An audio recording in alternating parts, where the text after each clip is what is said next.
ధూమపానం ఆరోగ్యానికి హానికరం. అయినా చాలా మంది సిగరెట్లు తాగుతుంటారు. సిగరెట్ తాగి పీకల ద్వారా డబ్బులు సంపాదించవచ్చట. చాలా మంది సిగరెట్లు తాగి ఫిల్టర్ పడిస్తారు.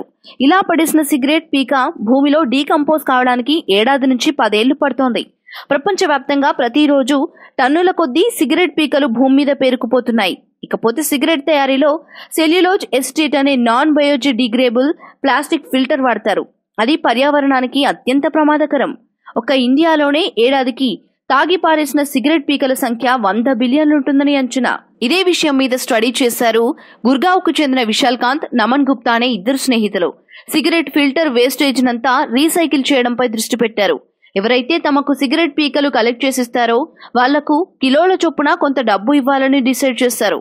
ఈ విషయం తెలిసి సిగరెట్ తాగే వాళ్లు కూడా అడ్డగోలుగా పడేయకుండా ఒక చోట జమ చేసి వీళ్లకు అందజేస్తున్నారు. వీళ్ల వద్దకు చేరిన సిగరెట్ల వేస్టేజ్ నంతా BIS ల్యాబ్స్ నిబంధనల ప్రకారం ఏమాత్రం హాని కలగకుండా రీసైకిల్ చేస్తున్నారు. సంస్థను దేశవ్యాప్తంగా విస్తరించాలనేది ఇద్దరు స్నేహితుల ప్లాన్.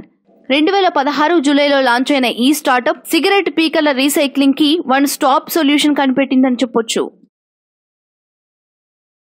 ఈ వీడియోపై మీ విలువైన కామెంట్స్ ని మాతో షేర్ చేసుకోండి. అండ్ ఇంకో విషయం, సబ్స్క్రైబ్ చేయడం మర్చిపోకండి.